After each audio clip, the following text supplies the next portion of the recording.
certo? Então, voltando aqui, ele fala, declaramos isso pela palavra do Senhor. Então ele não pode pregar arrebatamento secreto, porque o Senhor não veio.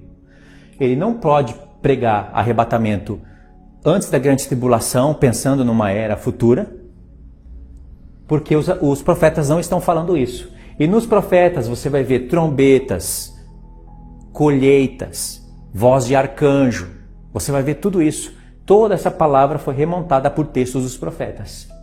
Inclusive em 2 Tessalonicenses capítulo 2 ele cita vários profetas.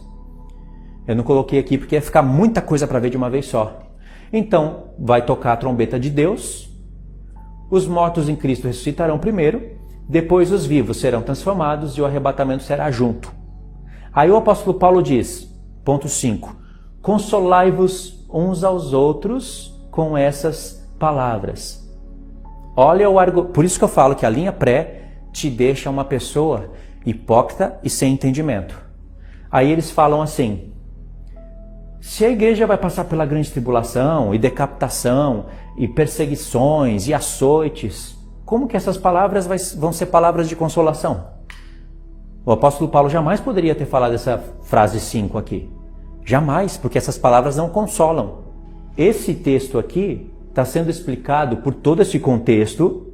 A explicação do apóstolo Paulo do arrebatamento não começa no verso 15. Eu coloquei aqui porque eles usam assim, eles começam ali a partir do 15. Olha o verso 13. Não queremos, porém, irmãos, que sejais ignorantes com respeito aos que dormem, para que não vos entristecerdes como os demais, que não têm esperança. Pois se cremos que Jesus morreu e ressuscitou, assim também Deus, mediante Jesus, trará em sua companhia os que dormem. O que o apóstolo Paulo acabou de dizer? A igreja, muitos da igreja, estavam tristes. Por quê? Porque os parentes estavam morrendo.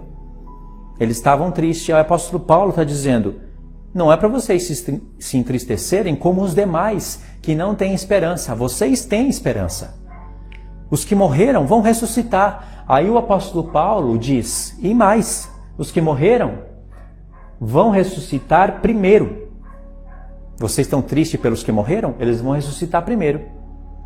Depois nós, os vivos, os que ficarmos até a vinda do Senhor, de modo algum vamos preceder esses que dormiram.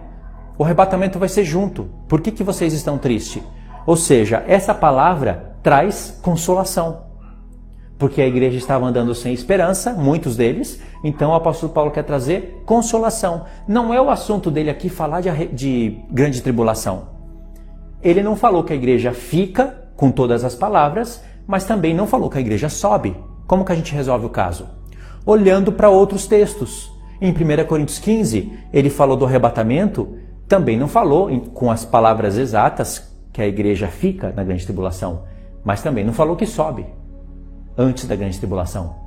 O que nós precisamos? 2 Tessalonicenses capítulo 2, contextualizado pelo capítulo 1, porque no capítulo 1 o apóstolo Paulo falou com todas as palavras que a igreja estará na grande tribulação.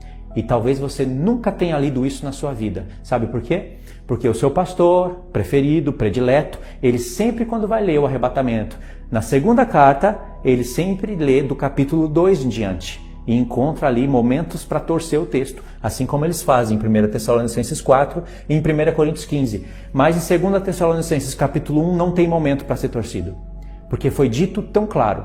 E ali o apóstolo Paulo quis tratar do ponto da grande tribulação. Ali ele quis. Porém, ele não falou muitas coisas. Que falou aqui e que falou ali. Certo? Resolvido o assunto. Está duvidando? Abra na sua Bíblia hoje 2 Tessalonicenses capítulo 1 e leia.